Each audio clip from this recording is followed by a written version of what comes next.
It's no surprise that recently the Mario Kart community has been running more bracket tournaments than ever before. Now, in the past, the scene was dominated entirely by League play, and while League play does and probably always will have a place in the competitive MK scene, bracket tournaments really are where esports start to shine. Some of the best moments in any event happen because of the added intensity that elimination matches bring, and on top of it all, bracket tournaments give any player or team the possibility of winning the entire tournament if they play well enough. It's the perfect type of event to really gauge how you stack up against the masses. Today I want to talk about some of the bracket tournaments currently being organized in the scene, and talk about how I think you make them better. I'm mainly going to focus on Amplify 6 because it's the event currently running right now, and I think there's a few ways you improve it or tournaments that are similar to it. There was a lot of controversy with Amplify 5 last year, because simply put, it had a bad format. We ran Swiss pools into bracket, and that sounds good on paper, because, it allows more matches versus teams of similar skill levels, while still cleanly taking the same amount of teams from each group. But we had 10 team groups, and a consequence of that was scheduling that artificially made the road for certain seeded teams tougher than it was for others, and admittedly, it was mainly my fault because I wasn't meticulous enough on how everything would work out.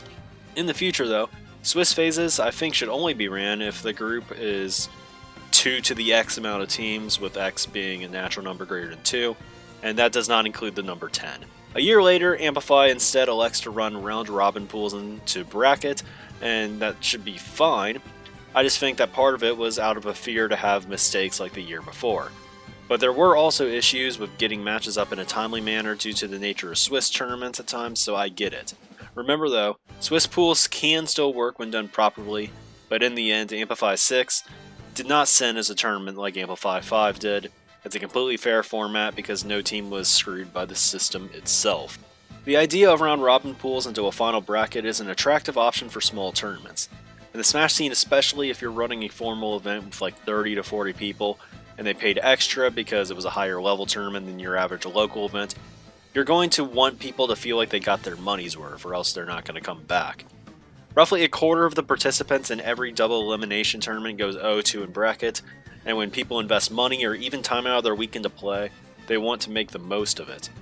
So it makes sense why you may want to run round-robin pools in order to get more matches played in the main bracket. Throughout the Wii U era, MKU was like 25 teams for a while, and the bracket tournaments tended to range from 10 to 16 teams that entered. And you could run just a double elimination tournament technically, but like mentioned, if you want to guarantee a decent amount of matches, it made sense to run round-robin pools. So that's what we would do a lot of the time, because if you didn't, then half of the tournament plays only 2 or 3 total, when you only have 16 teams. Now, the first Amplify on 8 Deluxe was a good example of this too as well. It was made from the ground up and only had 16 teams, and it ran with 4 groups of 4. And the community at that point was only starting to grow. Throughout the 8U years and the first year of MK8D, most of the teams in the community at the time were there because they were pretty dedicated to the game, and they got the games despite Nintendo's sales at the time being bad. So it makes sense, especially with the original Mario Kart 8's high learning curve, that the weaker teams in the community back then were still pretty good at the game, or relatively solid. Many of the teams who were in the lower divisions in 8U, or that are still around today, they're PR level teams despite there being over 120 other active teams currently. And as a result, the tournaments in this time period had closer matches between teams in the top and bottom divisions. There were still blowouts, but it wasn't as frequent and almost never got to over 200 point margins. Today, we're no longer a community that runs with tournaments with only 10 teams. As a result, the skill gap between the top and the bottom teams is now absolutely massive. When you get more people in teams, you don't have all day to run round-robin pools and Smash tournaments. But when you consider that a single Mario Kart match is like 45 minutes, it becomes even crazier to think about that. So you can technically make it so that there's 4 to 5 teams per group, even with massive numbers, so you can actually finish in a single day. But when you do that, you get tournaments like Amplify 6. Tournaments that are fine, but could probably be better. But we need to change our viewpoint on how tournaments should operate before that happens. While it's still a completely valid tournament, Amplify 6 is showing what happens when you have record turnouts. In this case, 80 teams, double that of the previous record last year, and you continue to do round-robin pools. It's not that the tournament's unfair, you just get one with a lot of blowouts. And when there's only a few amount of teams per group, in order to fairly seed the tournament, you're going to have larger skill gaps between the next closest teams naturally. So if you have like a 64 team tournament, if you run groups of 4, it's likely that seed 5 just drops 600 points on all 3 teams they play against. But in the groups of 8, their hardest matchup in the groups of 4 now becomes their 3rd hardest matchup in the group of 8. So in short, the more teams per group, the ratio of close matches starts to increase. For instance, look at seed 55 and these formats side by side. It's likely an 0-3 or a 1-2 at best in the group of 4 tournament, but in groups of 8, not only is there another match that's just as likely to be winnable, on top of the match against the seed 42 still existing, there's now another match where the 55th seed is actually favored. The tournament may have more meaning because it didn't feel like the results were determined beforehand. A big issue is you can't really run events with groups of 8 in a timely manner, especially for MK. So it leaves us thinking we need to run groups of 4 to 6 because that's achievable in a timely manner. But as we just talked about, those formats may be boring for teams to play, and they may pump out record amounts of garbage time tournament races in single weekends. That's not to mention another issue that can happen in these events too, because while it's true that in a tournament like MKU, results of matches that you aren't in can impact you negatively, a full season gives you enough time to make up for it generally. But when you only have 3 or 4 matches, happenings behind your own control can happen and be insurmountable at that. A great example of this comes from HG's very own group in Amplify 6, so let's take a quick look at that. There's a lot to unpack here, but this is what may happen when upsets happen in groups like this. So JPP's second team is the second team of the tournament, and through their first 3 matches they go 3-0 with a win over the 3rd seed. And as the second seeded team in this group, that's about as optimal of a start as you can ordinarily ask for. The top 2 teams in each group advances to the Premier bracket, and you would think that their worst case scenario is to be a second place group team with a 3-1 record, like most of the other groups if you were to take a look. My team HD started off 2-0 and played the 3rd seed, which is RK2, a team that JPP2 beat. Now, I guess this will sound egotistical, but I'm just going to keep it real. We were not using our normal tournament lineup or anything close to it against RK2. And this is because when you're a top seed, you tend to kind of autopilot through groups. You want to give people playing time in meaningful matches, and the expectation is that you still win regardless, but in this case, RK2 played great and pulled off the upset victory against us, so hats off to them. But I wasn't really thinking about how things were from JPP2's perspective at the time. But what we realized is that if we lost against our second seed now, we would actually not make the gold bracket in an event with money on the line for us. And on top of it all, even if we did win, we needed to make sure we had the point differential in our favor in order to win the tiebreaker. So the goal for us was clear. Beat JPP2 and run up the score by as much as possible. That succeeded for us, and we ended up winning the group after giving JPP2 our normal tournament lineup. But jumping back to their perspective, they were 3-0 with a win versus the 3 seed, played a D1 lineup in their last match, and got eliminated from the gold bracket because of the loss. And I think it's pretty fair to say that it may have happened just because we used a more beatable lineup versus RK, and they took advantage of it. At the surface, you could make a claim that this was match fixing. It wasn't anything more than us wanting to use a bunch of different players and groups, but JPP pretty much got screwed over for it. And we made the tournament with the top seed as the result, almost as if we had gone 4-0 anyway. So sure, the loss was essentially meaningless to us, but it's proof that an entire team's tournament run could just get ended because of circumstances out of their own control. I don't think that's right. Furthermore, this is an official tournament, and losing a match should generally have some kind of negative effect on your team, right? Well, we got off scot-free for losing to a team we probably should have beaten, and I think that's a sign of a format that definitely isn't the optimal one. This is why I think in an era with a rapidly growing base of teams, we need to make a change and run bracket pools. Like the name suggests, it's still pools or groups, but they're done with normal brackets, and this means that you won't play everybody in your group, but just the teams who win or lose enough to be in your path. The Smash scene has pretty much figured this out. It's why every major tournament typically runs bracket pools. They're convenient for large numbers, and they're completely fair. And I think as soon as you start getting about 50 to 60 people or teams in your events, this is the logical step to take Just stop wasting time. There's one notable example of a Smash Major trying to run Swiss pools recently, using a format called Waterfall Swiss. The goal was simply to create more matches for all the players, and I think the idea can work. But it got negative reception because, like Amplify 5, the pools didn't consist of 2 to the X teams, and the end result was some people near the cutoffs getting screwed over by a harder schedule. The important takeaway is that you can't really go wrong with bracket pools. There's still the possibility of teams being 0-2'd and being out, but I think instead of round robin pools, you just need to figure out a way to get those teams more meaningful matches later in the form of a consolation bracket or something similar to that. And the truth is that these round robin pools aren't going to make the situation much better for the lowest seeded teams anyway. It's just going to give them more potentially unwinnable matches. And the goal of these tournaments for lower level teams should be to get some practice and against teams that they may not be used to playing, so getting them more matches versus potential rivals I believe is the way to go here. You want to challenge teams without being completely overbearing, and we see this kind of in our war chats. I think people want to be challenged, but they want to have a chance to win, and I still think going well above your level is occasionally more than fine because there could be some takeaways from experiencing matches like those on occasion. You start to learn what does and doesn't work versus certain competition, for instance, and I think it's still fair, though, that you're going to want to play the majority of the matches against teams closer to your level. And I think tournaments like this can do a good job of getting you a very vast range of opponents. Now, I may detail how to make better consolation brackets in another video later on, but for now, I want to finish talking about bracket pools as a format. So, the differences between bracket pools and normal double elimination brackets are actually very minimal, but these events are slightly different. So you may not, you may just ask why not just run a normal bracket, but in summary there's a few reasons why you may want to do pools, but bracket pools. Number one, bracket pools are simply easier to comprehend and scroll through on the tournament pages.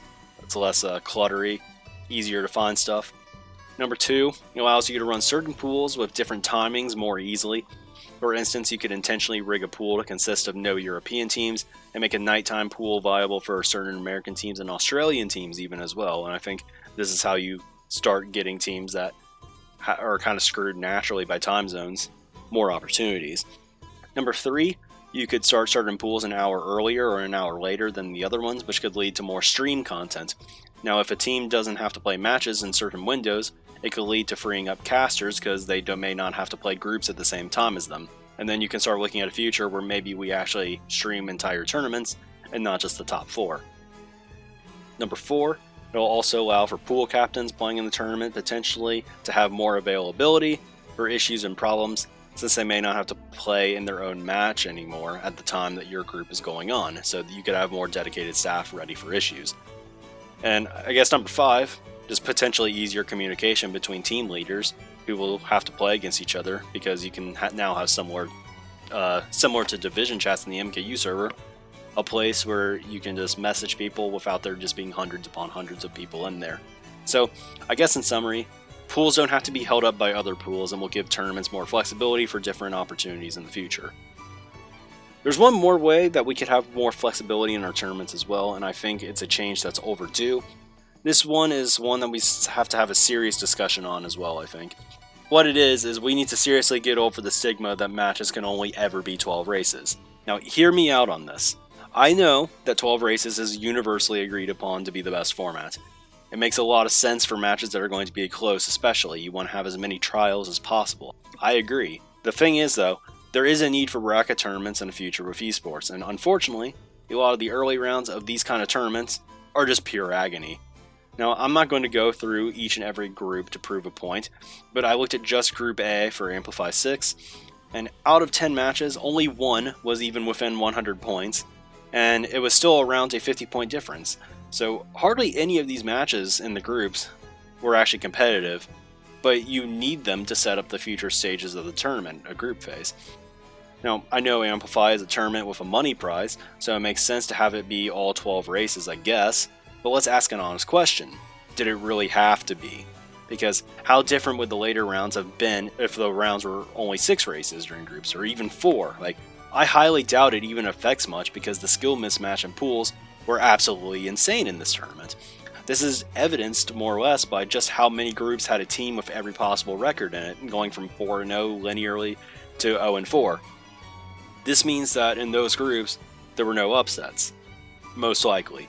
And it's like we should have just skipped groups almost at that point. Now, I'm not for artificially creating more upsets, but I think we need to compromise a bit, because even in matches that are done by the halfway mark, each race feels more impactful the fewer amount of races there are.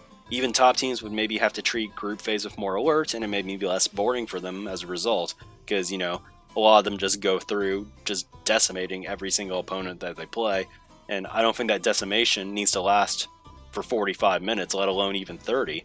So, I understand that the matches you expect to be closer should remain as 12 races, like later in like top 8, top 16, even top 32.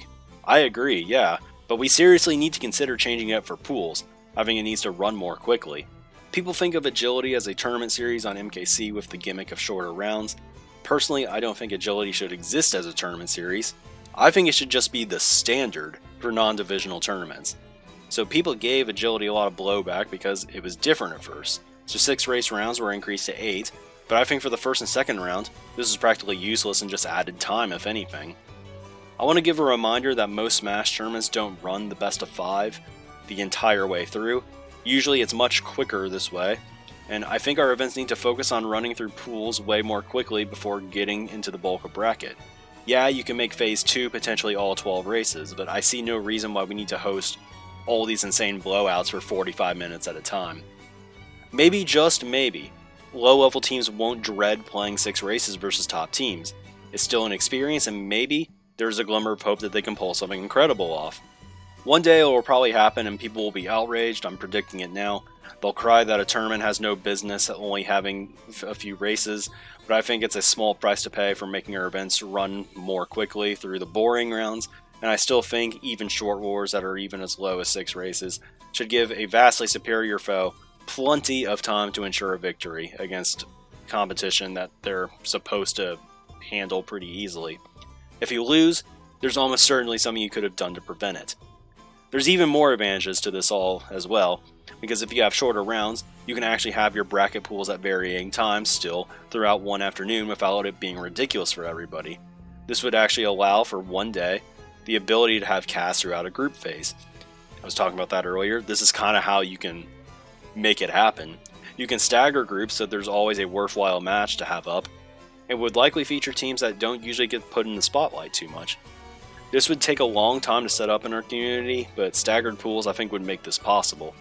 You can maybe even have 8 race rounds too, or as like a bridge from 6 to 12 or something. Maybe you just have 8. I'm not exactly sure what's going to be done, but I think people really just need to get over the whole we would have won if there were 12 races argument, because it doesn't matter if it's not a 12 race war. You don't see teams who lose MKU matches jawing everywhere that they would have won if it was 16 races, because the match size is 12 races. It's a stupid argument, to be honest. The point is, we need to use time more efficiently in our tournaments, reduce the amount of meaningless races there are, and at the same time still give people enough opponents to get a meaningful experience out of the tournament to begin with. And when we can do all of these things, I think we'll start having more quality events. Another unfortunate reality right now puts us in an unfortunate predicament. Now, Challenge, which is kind of the site we've used for a lot of our brackets, doesn't properly run bracket pools, because a distinction of bracket pools is that a loss in pools, even if you make it out to the second phase, you should be left in the losers bracket, and that just doesn't exist on Challenge, unfortunately. So there's a difference between making it out in winners and making it out in losers when it comes to bracket pools, and we don't really have easy access to that, unfortunately. Smash GG, on the other hand, does, which would make it one of the most convenient platforms for hosting tournaments like this. We used it for Double Down, a tournament last fall, because it was able to conveniently float teams for us, so it's useful in that as well. So pretty much is a nice solution for coming up with complex brackets on the spot that doesn't require organizers to go out of their way to design one on Excel or on its own page on our sites. Unfortunately, the drawback right now is that the site doesn't take scores. It only takes game counts, like in best of 3s and best of 5s, 2-1, 3-0, etc. And I'd like to try to get them to add custom scoring so we could add it to our brackets. It would be useful for games like Mario Kart or even Real Sports or Madden or something like that, where like the scores are just the final result and not the game counts. But I think it would give them a more professional look and potentially allow us to use differential as a tiebreaker if it's ever needed for an event on there. So if you have an account or want to make one, I'd appreciate it if you gave our feature suggestion an arrow up on a page that I'll link in the description, so thanks for considering that if you do. And this is about all I have for today. So tournament formats are pretty fun to discuss, but I think we are still clearly in the camp where we have work to do. Tournaments are why we play the game online to begin with, and I think if we're going to capture a greater audience in the future, we need to make sure our events are worthwhile to everybody involved.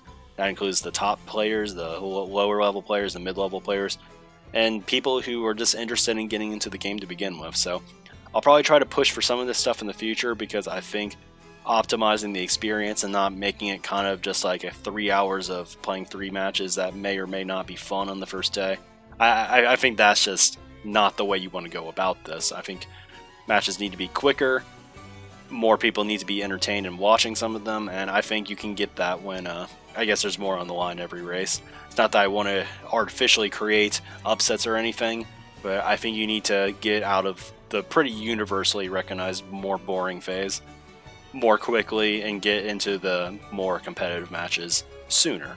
But yeah, I wanted to discuss the motives of why I think this is a good idea here. So yeah, thanks for watching. I hope you enjoyed the discussion, and feel free to comment if you have potential ideas as well. See you in the next one.